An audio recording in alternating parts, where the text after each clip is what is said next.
Infant Nightmare 792 M30X, South, Eastern Ultima. All he managed to do was mutter out his racing and half-formed thoughts as they arrived to him. 11,300 years in the past. He was at the beginning once more. Before the beginning even, this was the year that he and his brothers were scattered from Terra. It would be 6 years before the Sol system was fully pacified and the Great Crusade began. It would be 9 years before his creator found Horus on Chthoniya.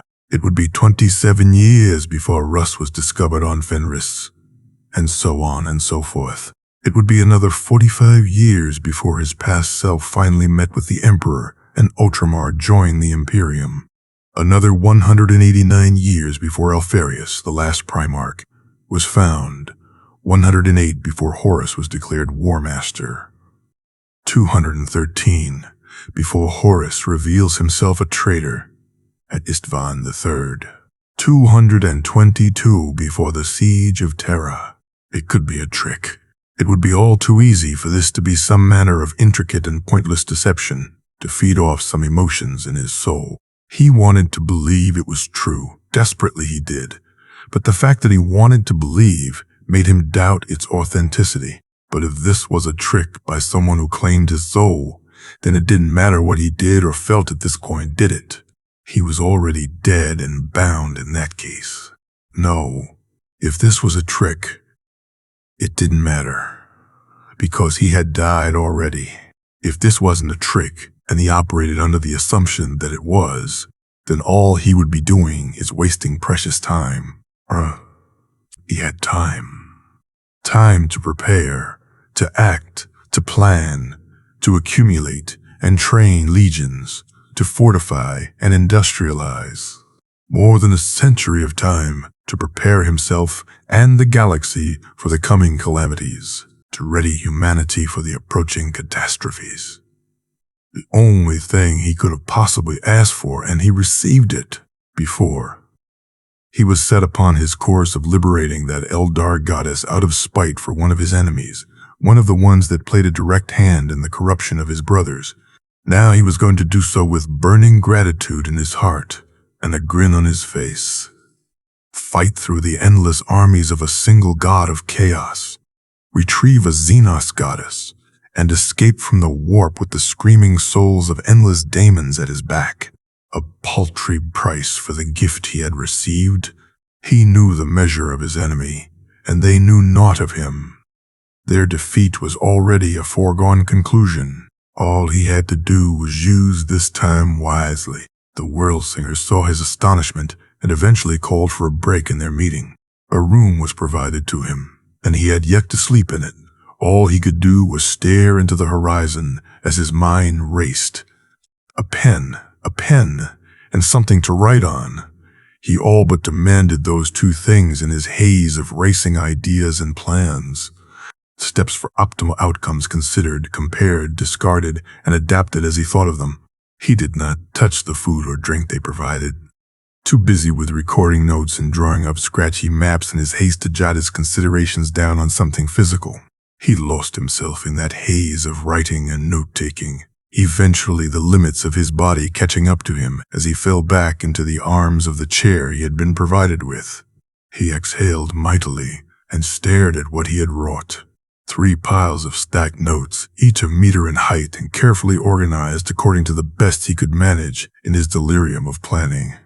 Each one a tiny obelisk for his daring hopes. Each one. His stomach growled at him, demanding sustenance.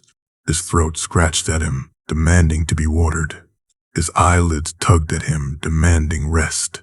He looked around the chamber he was in for the first time, noticing the interior decor and elegant craftsmanship. Or craftaldarship? He blinked again. He really was too tired for this. He pushed himself up, spying a tray of some sort of biscuit-like rations and a pitcher of water.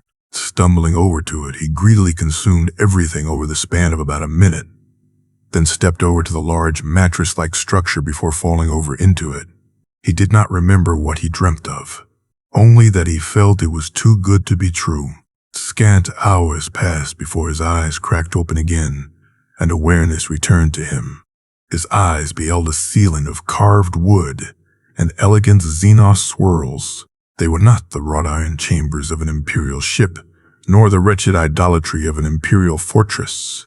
They were hand-cultivated nature brought into beautiful and pleasing shapes. It wasn't some pleasant dream then. He was here. Or perhaps this was one of those bizarrely lengthy dreams in which you woke up multiple times. That was also certainly possible. He pushed himself up from the bed before noticing something that he didn't the day before. He wasn't wearing his armor. His life-sustaining armor, the work of artifice that served to restore him to functionality but imprisoned him in its wrought adamantium plating, the thing that allowed him to live once more after Fulgrim struck him down so long ago. He wasn't wearing his armor. He brought his hand up to trace across his throat. A slightly raised and rough section greeted him, and he traced it to its limits, all the way from one side of his neck to the other, narrowing to nearly nothing in the center of his throat. Fulgrim's work. He brought his gaze down towards his chest.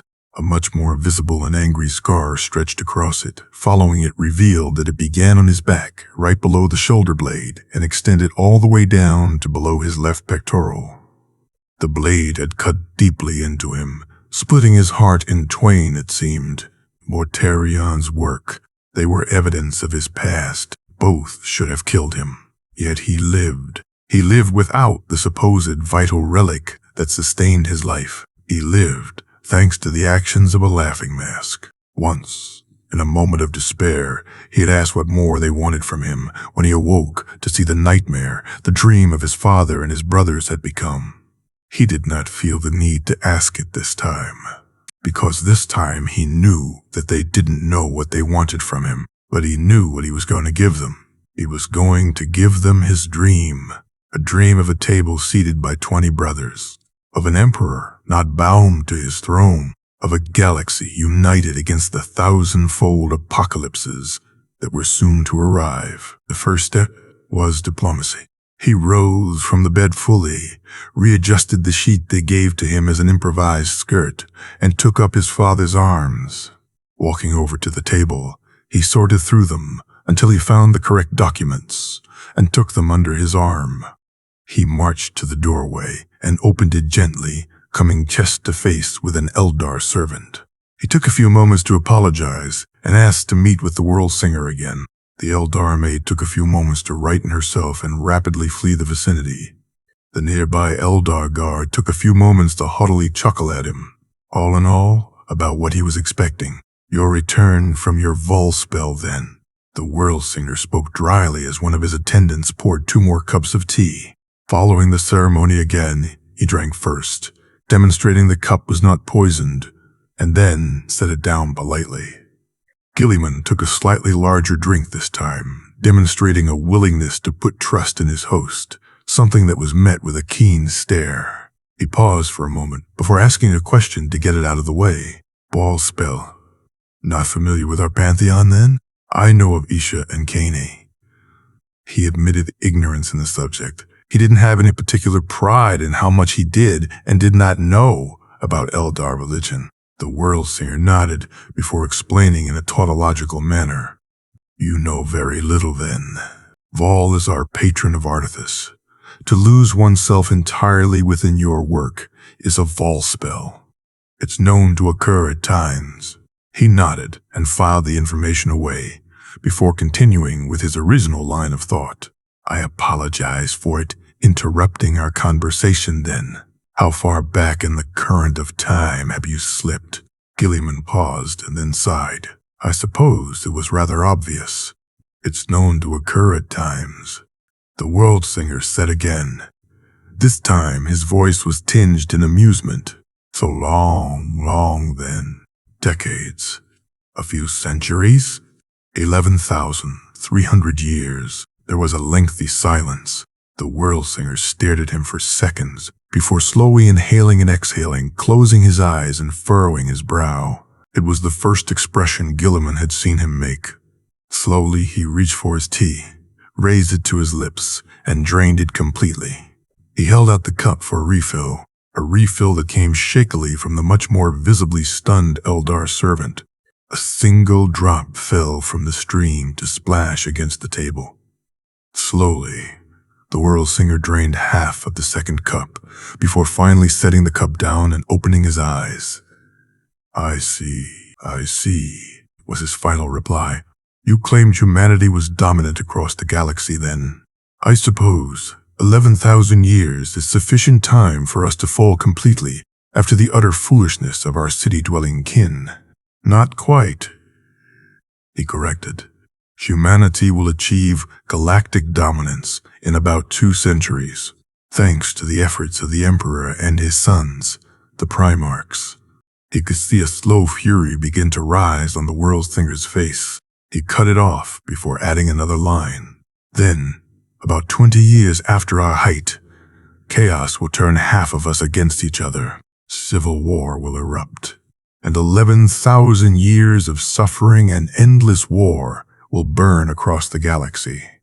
I will be revived from crippling stasis at the turn of the 41st millennium and valiantly fail to make things right.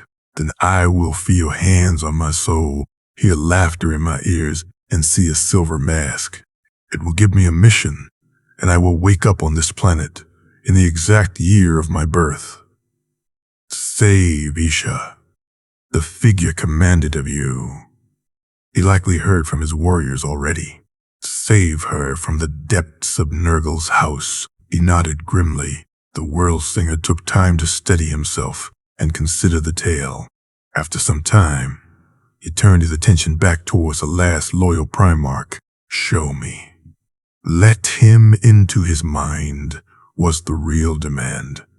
He was hesitant to do so, but he was more hesitant to waste even a moment of preparation on things like doubt and fear. He needed to be ready for the future as soon as he could, and in order to be ready, he needed the aid of these Eldar. It was not optional in any plans he could create from his current point, so instead he nodded, closed his eyes, and bowed his head towards the Eldar.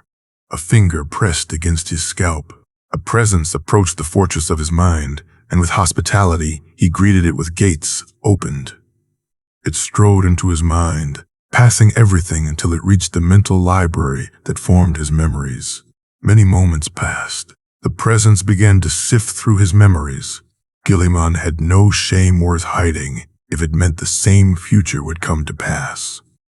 He'd gladly endure 1,000 humiliations before he allowed it to happen again, not while he could prevent it. He did nothing to interfere with the World Singer's work, nothing but wait. Eventually, the presence withdrew. The finger retreated from his scalp, and Guilliman opened his eyes. His eyes met the eyes of the World Singer, wide and full of horror, his mouth slightly agape and his brow furrowed. Guilliman set his features into an expression of grim empathy and slowly nodded. Eventually, the World Singer spoke, waving a hand and snarling a demand at a nearby guard. Find our king. Tell him to return from the survey as soon as he can. Do not return unless he's with you. The guard snapped into an immediate salute and raced out of the chamber. The World Singer clenched a fist and set it on the table, shoulders shaking minutely in a combination of fury and despair. A minute or so passed before he regained his composure once more and settled himself with steady breathing. The expressions of horror on the faces of all other Eldar were still present after witnessing one of their most venerable leaders have their composure so thoroughly shattered. Their glances occasionally shot over to Guilliman, who only took action to set his notes upon the table and wait for the World Singer to recover.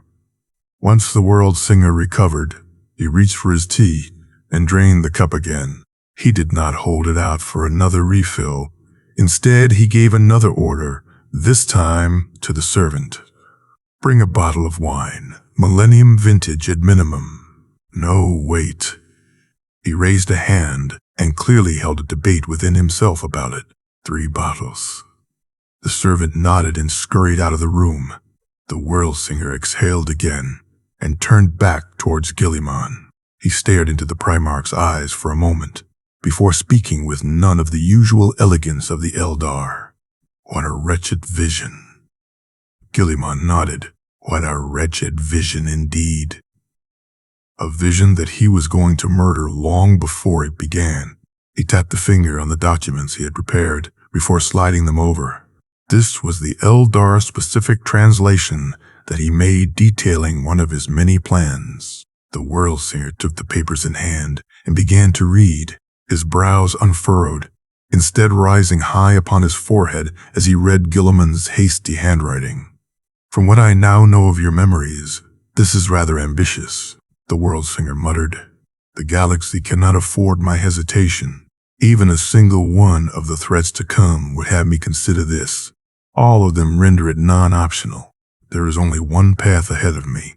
The World Singer looked up from the papers to lock eyes with him. Guilliman had no hesitation in his heart as he spoke.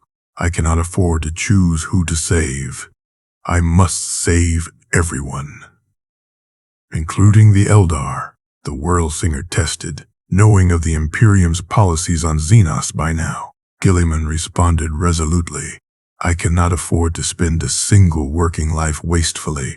Not human, not Eldar, not anyone. I need an empire of everyone in the galaxy to handle what's to come. And when the Imperium of Man demands the head of all non-humans in your empire? Page 4. The World Singer flipped to the page and read through it. After a moment he nodded and set the paper down. You swear to rescue Lady Isha? I owe this opportunity to that figure in the void. Her rescue is a paltry price to pay in exchange for it. I swear on my life that she will be set free. The World Singer hummed in consideration. Not a small matter to the Eldari, son of man. He exhaled and nodded. I will speak on your behalf to the Lord of this world. I see the value in your plans. Thank you, World Singer. Savan, son of man. My name is Savan. You will use it from now on. The tired-looking World Singer demanded. Guilliman blinked and nodded bemusedly. Thank you, Savan. Thank me when our future is secured, son of man.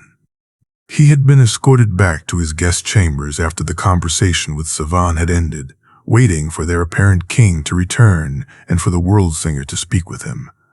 In the meantime, Guilliman went over his plans in further detail. Redrafting over and over again was a vital habit to cultivate, as all plans could be improved upon. Perfect was a waste of time to pursue. The amount of effort expended to have a single perfect plan might instead be used to create a good enough plan for the current problem, and then good enough plans for the next 3 problems to come. The best plan was good enough to be serviceable, while flexible enough to adapt later on as the situation demanded. At the present moment, all he had was time to expend on reviews, and it would be time he would use well. Inefficiencies and irregularities in his timetables were marked, considered, and resolved. Factors were brought back into his awareness, given a second look, and then adjusted. Maps of the galaxy were filled out in greater detail as more and more memories came to him. Critical steps in his plans were underlined, then ranked in order of importance. Issues were sorted into categories of can resolve and can't resolve. Then, once he had gone over his entire stack of notes, he moved on to making a new set of notes. This time specifically for others to read and use. The beginnings of a book that would allow him to delegate more of his work to other people, containing everything he knew of planetary development and management in the general sense. It couldn't be too specific, of course, but if he could make it good enough, then he could conquer more worlds in a shorter period of time and have them all brought up to an acceptable level of quality. Precious time to perfect singular worlds could be used to bring 3 into the fold. He would need as many resources as possible, as soon as possible. That meant he had to prepare things like this tome. If he could delegate work to trustworthy individuals and ensure they had a solid guide on how to develop their world, that freed him up to conquer more. It was the exact situation that his creator was likely in, he realized belatedly. He wasn't sure what he would call it yet, but he was thinking Codex Administratum. It was a working title at least. He grunted and pushed that time. Fulgrim called his naming sense terrible out of his thoughts. Eventually, there came a knock at the door. He turned to face the individual at the door. A series of maids and guards entered the room. The maids were carrying various bundles. The lead maid had her hair tied into a bun and spoke to him with a flat but polite tone of voice. "Rise if you would, guest. You must be properly washed and clothed before greeting the Dragon Lord." He glanced down at his body, only covered in a towel. Then he raised an arm and sniffed. "Ah," he answered, standing up from his chair. "If you would follow us to the baths." It was worded as a request, but from his judgment of her gaze, it was not.